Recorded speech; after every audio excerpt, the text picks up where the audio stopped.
Hello, everyone. I hope you are doing well and you are smoothly transitioning into these summer months and hot temperatures. To the hot temperatures, I will always say, no, thank you. I am hot natured and I don't necessarily care for it. But I know that, there's a reason for every season. That sounds a little bit like a sermon. I'm so glad that you chose to join us for this June 2023 home group edition. You caught me in my office this morning. I apologize for the ugly backdrop, the ugly cinder block, but I guess, we have these nice stained glass windows at the church, and at least I match, blue and orange, so maybe not too bad. Anyway, let's go ahead and jump into everything today. To begin this video, I wanted to actually open by sharing a personal story with you. And I'm sure that some of you have probably heard me speak about it from the pulpit from time to time and share a few little details here and there. In 1986, on February the 10th, my biological mother was killed in a car accident. It was something that was very unexpected. No one in my family was expecting it.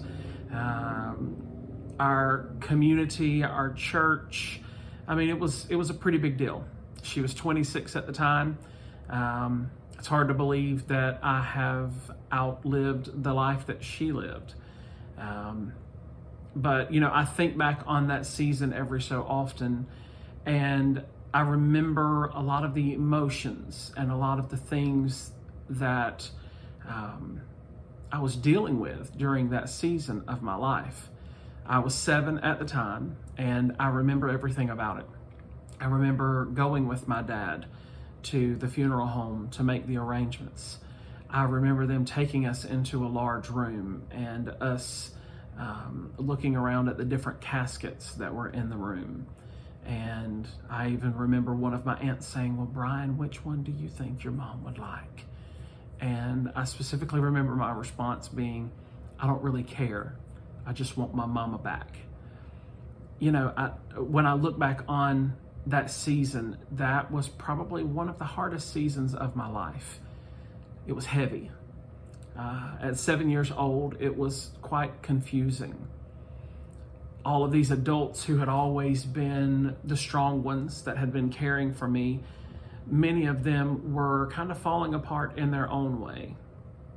I remember specifically being at the funeral home the night of the visitation and walking around and people greeting me. It was people that I knew. I knew their names, but in that moment, I specifically remember that one particular evening. In that moment, though I knew all of these people that I was talking to, I knew them very well, I couldn't remember names. I remember just the confusion of thinking, what's wrong with me? Am I going to die too? Why am I forgetting this stuff? It was a very confusing time. Now that I'm older, I can reflect back on it, and I realize that it was probably shock. It was a form of shock that I was dealing with. It was a very trying time for my entire family. And I remember as I grew up without my biological mom, my dad remarried, and of course my stepmother came into the marriage, and we created, I guess you could say, a little bit of a new family. But things never completely felt the same after that. And I remember there were periods of my life that I would get so mad at God. And I would question God. God, why did you let this happen? Why did you take my mom? I needed her. You knew that I needed her. I would have these long, drawn-out conversations with God in my head, and I would be so mad and so frustrated. And I just really didn't understand the situation and why I was being forced to go through it. I had grew up in church. I had grew up in Sunday school, and, we hear about Jesus and the miracles that he performed and how he raised the dead. And I remember having those moments thinking, well, maybe he'll raise my mom. Maybe she'll be able to come back to us. Ever so often I would have these thoughts that, well, maybe she didn't really die. Maybe something happened and she just lost her memory, and one day she's just going to show up. And again, as a child, you're just creating all of these things in your head and in your mind. And it was just a really hard thing to deal with. It was a very traumatic experience. And probably for the first half of my life, I looked at that experience very negatively. I looked at that experience as a great frustration. And I kind of had some, well, I didn't kind of have, I had some pretty significant negative thoughts towards God. And I remember being frustrated at that. Now that I'm older, I can look at things from more mature eyes. Now that God has healed my heart, I can really see the situation for what it was. I have no doubt that God did not take joy in taking my mom. That was not something that he was excited to do, because I'm his child, and I know that it would have bothered him, and probably did bother him, how much it upset me and the rest of my family. I have to believe that that's the kind of God that we serve, merciful, loving God. But I look back on that situation and I realize how far I've come. I can look back on that situation now and I see how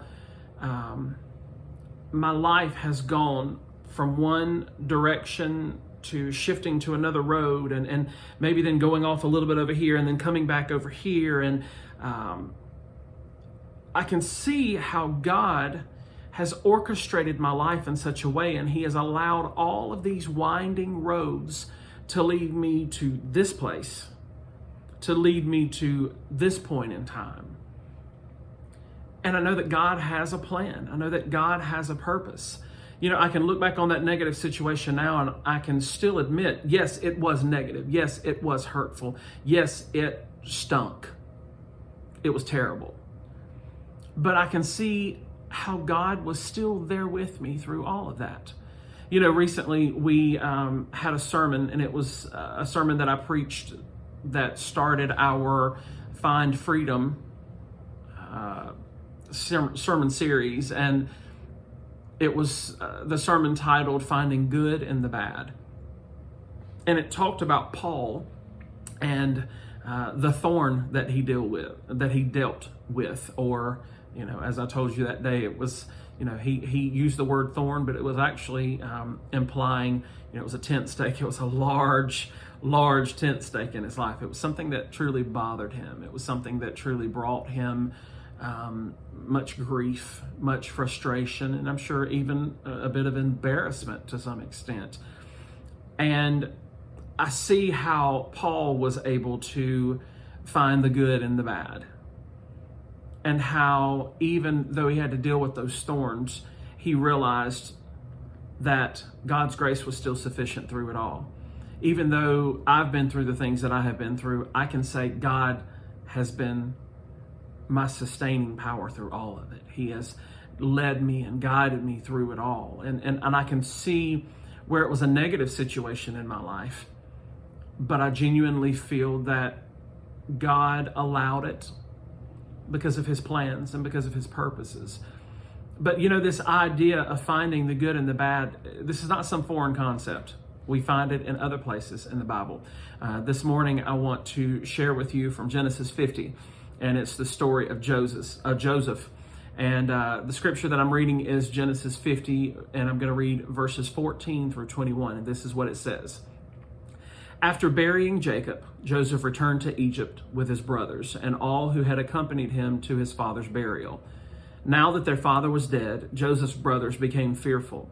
Now Joseph will show his anger and pay us back for all of the wrong that we did to him, they said. So they sent this message to Joseph. Before your father died, he instructed us to say to you, please forgive your brothers for the wrong that they did to you, for their sin in treating you so cruelly. So we, the servants of the God of your father, beg you to forgive our sin. When Joseph received the message, he broke down and wept. Then his brothers came and threw themselves down before Joseph. Look, we are your slaves, they said. But Joseph replied, don't be afraid of me. Am I God that I can punish you? You intended to harm me, but God intended it all for good. He brought me to this position so that I could save the lives of many people. No, don't be afraid. I will continue to take care of you and your children." So he reassured them by speaking kindly to them. You know, if you go throughout the book of Genesis, you will find the entire story of Joseph. And let's say it's a little Days of Our Lives-ish. I mean, it literally sounds like a modern day soap opera. Joseph's brothers sell him into slavery. They actually are thinking about killing him, but one of the brothers says, "No, let's don't kill him. Let's try to make a little bit of money off of him." So Joseph is sold into slavery. He ends up in Potiphar's house. And in Potiphar's house, he is slaving away, doing what he's supposed to be doing. And apparently Joseph is a little bit of a stud muffin like me. And, Potiphar's wife, she comes against him. And she attempts to try and seduce him. And Joseph says, "No, you're my boss's wife. I'm not doing this. This is wrong." And she ends up falsely accusing him of taking advantage of her. Well, after that happened, he's thrown into jail. While he's in jail, he comes in contact with the baker and the butler, and he goes through that entire situation where he is interpreting dreams for them. And eventually, he finds himself as second in power. He is serving under Pharaoh. He ends up interpreting a dream that Pharaoh had, and it basically changes the trajectory of his life. Not really. God used every single situation, if you look at it, and allowed his life to go in specific directions. Could God have allowed him from being thrown into that pit? Absolutely. Could God have, prevented him from being thrown into the pit? Could God have prevented him from being sold into slavery? Yes. Being falsely accused? Yes. God could have prevented all of that. But there was a purpose and an intention behind that. And I so appreciate what Joseph said in this moment. He ends up telling them, "Look, what you meant for evil, God has now used it for good. And now it is ministering to many others." Joseph had to go through a literal hell at times to get to where he would eventually land. But throughout all of it, God was still moving the pieces. God was still placing him where he wanted him. I want to ask you today, where do you find yourself? What are you dealing with? What are those situations that seem uncontrollable, that seem frustrating, that seem like you just can't overcome them? How are you looking at those situations? Are you cursing the day that they took place? Are you frustrated and you're so focused on the negative that you can't find the good and the bad? I want to challenge your thinking today. There are some things that happen that are the result of consequences of our own actions. But then there are times that things start taking place in our life and we are sitting back and just questioning the situation. Why is this happening? Is it possible that God is just moving you closer to the destiny that he has for you? Is it possible that he is moving you closer to that place that is the fulfillment of his purpose for your life? I can assure you that all of those things that happened earlier in my life, they were terrible. They were traumatic. They're things that still, in a sense, haunt me a little bit today. I still kind of deal with them. But I'm also at a place in my life now where I can sit back and I can look at each one of those situations and think, it felt horrible in the moment, but I wouldn't give anything for where I am right now. To be sitting in this chair in front of this ugly cinder block wall, pastoring you, people that I love and care for so much.